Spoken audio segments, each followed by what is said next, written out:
आज जो टॉपिक लेकर आया ना नाजरीन, वो बहुत रेलेवेंट है और वो आई थिंक हर घर की कहानी है। और वो है कि हस्बैंड और वाइफ के बीच में जो रिलेशनशिप होती है, दोनों एक दूसरे की तरफ क्या क्या अहकाम रखते हैं, क्या क्या हमने उनकी क्या जिम्मेदारियां एक दूसरे की तरफ जो होती हैं, जो कि बड़ी कॉन्वोल्यूटेड रहती हैं, कॉन्वोल्यूटेड भी रहती हैं। और ज़्यादा मुझे ये लगता है कि उस पर इतनी गुफ्तगू नहीं होती। बाहर मुल्क जैसे हम कहते हैं कि लोग शादी को लेके ज़रा ज़्यादा वो होते हैं, कंफ्यूज रहते हैं या उनको करनी नहीं होती, उसको बहुत उसकी वजह से वो सीरियसली लेते हैं। हाँ। यहाँ पे मुझे लगता है कि क्योंकि हम कम उम्री में भी शादियाँ हो जाती हैं कि 19-20 इतनी मेचोरिटी नहीं होती है, फिर ख़ानदान का इतना ज़्यादा उसमें इन्वॉल्वमेंट होती है, तो एक्चुअली जो रिस्पॉन्सिबिलिटी होती है एक शादी को निभाने की और आपके स्पाउस की तरफ आपकी जो जिम्मेदारियाँ होती है, उस चीज़ को लेके कोई आपको समझाता भी नहीं है। मुझे याद है जब मेरी शादी होने वाली थी जिब्रान से, तो गामदी साहब ने हमारी जो है शादी करवाई थी, तो उन्होंने एक दिन शादी से एक दिन पहले मुझे वीडियोज़ भेजे। उन्होंने कहा ये देखो, ये तुम्हारी सारी जिम्मेदारियां हैं और तुम्हारे शौहर के तुम्हारे से ये सारी जिम्मेदारियां हैं। मैंने एक रात पहले अपनी शादी के वो बैठ के सुनी बातें। अच्छा। तो ये ज़रूरी है कि हम जो भी जिनकी भी शादी हो रही है उनको ये बताएं कि आप ये एक्सपेक्ट करें अपने शौहर से या आप अपनी बेगम से ये एक्सपेक्ट करें और आपने क्या मतलब आपकी क्या जिम्मेदारियाँ हैं उनकी तरफ। बिल्कुल। और ऑनेस्टली हम लोग जो है वो when we look for answers, तो हम अपने दीन की तरफ देखते हैं और दीन में बहुत क्लियर कट बताया गया है, ठीक है। वो भी चीज़ें जो है ना वो लोगों ने सही उसको ट्रांसलेट नहीं किया हुआ और नहीं बताया हुआ, और उसमें कहीं ना कहीं हमारे स्कॉलर्स का कोई हाथ है कि वो इस तरह से क्लियर कट क्यों नहीं बता रहे हैं। बिकॉज कुरान में हर चीज़ को, हर रिश्ते को निभाने का एक सर्टन तरीका दिया गया है और हमने तकरीबन हर रिलेशनशिप को जो एक्सप्लोर किया हमारे शो में। और जो आपने बात की कि जैसे जब आपकी शादी हो रही थी तो आपको जो है वीडियोस भेजे गए थे, मुझे एक किताब दी गई थी। मुझे एक किताब दी गई थी, उसमें बताया गया था कि किस तरह से आपने जो है वो किस तरह से अपने हस्बैंड के साथ जो है वो ज़िंदगी गुजारनी है, कैसे उनके साथ बात करनी है, किस तरह आपके क्या रिस्पॉन्सिबिलिटीज़ हैं उनके घर में। और मुझे ये पता चला कि जो हमें बताया गया है इतनी सारी रिस्पॉन्सिबिलिटीज़ का, उसमें से आधी भी नहीं है। लेकिन बिकॉज कल्चरली औरतों की जो औरतों का रोल होता है इन सोसाइटी और घर में, वो इतना ज़्यादा उसको मैनिपुलेट किया जाता है, उतना ज़्यादा उसको दबाया जाता है। हालांकि इस्लाम वो रिलीजन है जिसमें सबसे ज़्यादा हमें एज वुमेन राइट्स मिले हैं और वो राइट्स की अदायगी। एक माँ के कदमों के नीचे जन्नत, इससे ज़्यादा बड़ी बात और क्या है, ठीक है। बिल्कुल। और थोड़ी सी दोहराया गया और सोसाइटी भी की थोड़ी ये सोच है कि जो दब सकता है उसको दबाओ, उसको ये एहसास ना दिलाओ कि उसके क्या हकूक़ हैं, क्योंकि आज तक जो निकाहनामा है उस पे जो औरत के हकूक़ हैं उसको काटा जाता है। मेरे साथ यही हुआ था। मेरे साथ वो जो खुला लेने का हक है, मैं अपने हस्बैंड से खुला नहीं लेना चाहती। ये मुझे पता है। जब मेरी शादी हुई थी तो मैंने और मेरे हस्बैंड ने एक ये अनरिटन रूल था कि we are getting married for lifetime. हम लोग कोई प्रॉब्लम्स हमारे बीच में होंगी, अगर वो बहुत ज़्यादा बहुत बड़ी प्रॉब्लम्स नहीं है, कि किसी को कत्ल नहीं कर दिया या किसके साथ बहुत ही कोई बुरा ना हमने कर दिया, सो हम अलहदगी इख्तियार नहीं करेंगे। लेकिन वो जो राइट था खुला लेने का, वो कटा हुआ था। और वो मुझे तब भी पता, चूँकि मेरे सामने, और वो बड़ी आसानी से काट के मेरे सामने आया था, मुझे वो चॉइस ही नहीं दी गई।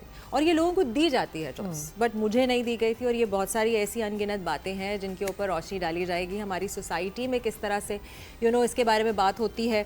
बल्कि अभी जो है सोशल मीडिया पे कुछ वीडियोज़ भी वायरल हैं मंशा इसको लेकर कि 4 शादियाँ जायज़ वाली कहानी।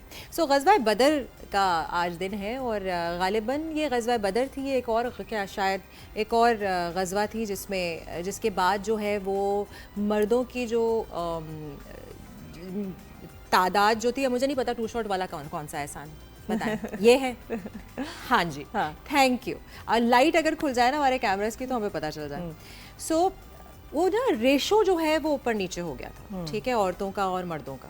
सो उस वक्त अल्लाह मैंने ये हुजूर सल्लल्लाहु अलैहि वसल्लम ने ये बताया था कि अल्लाह मैं का हुक्म ये है कि आप बेसिकली लिमिटलेस शादियां करने की इजाज़त थी उस वक्त अरब में।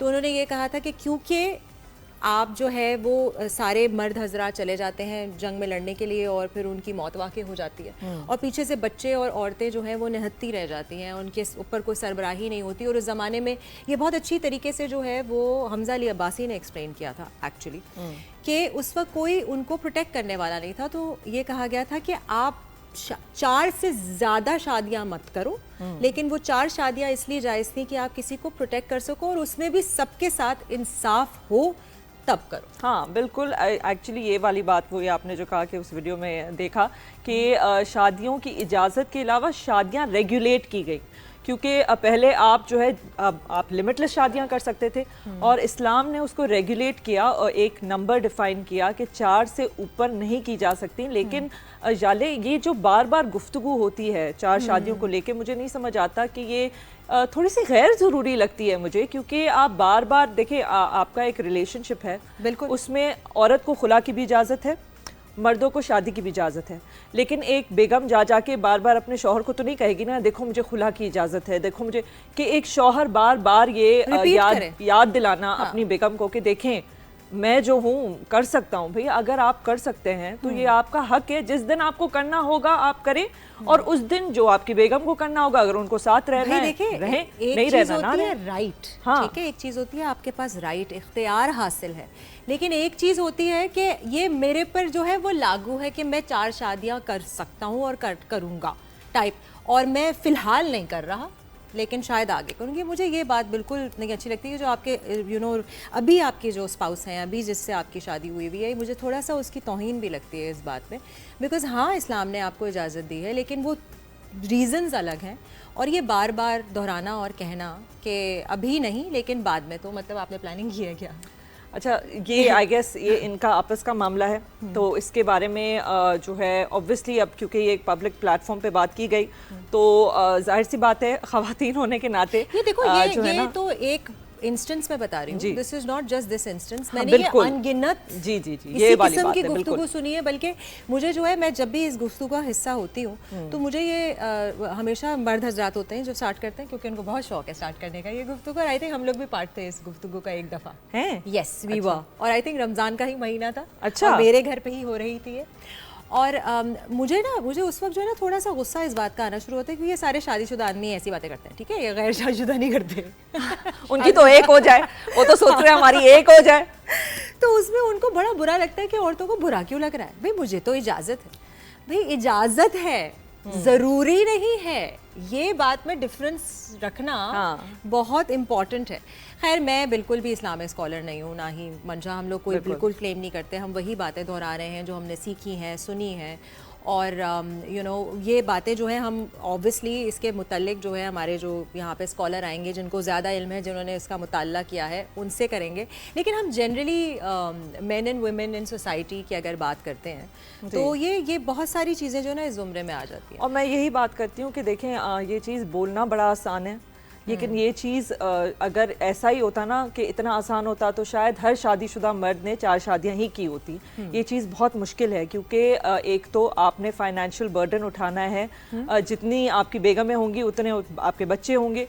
ये बहुत बड़ी आजकल की हम जो हर वक्त बात कर रहे होते हैं हर जो है इस शो में कि महंगाई का क्या आलम है, तो आप सोच ही सकते हैं कि कितनी बड़ी जिम्मेदारी है सिर्फ एक बेगम का ख्याल रखना, उनके बच्चों का ख्याल रखना, ये कितनी बड़ी जिम्मेदारी है। तो मुझे लगता है ये जो बार बार याद दहानी करवाते हैं मर्द हजरात, वो या तो डरा रहे हैं या तो धमका रहे हैं, क्योंकि अगर आपको करनी होगी तो आपने तो कर लेनी थी।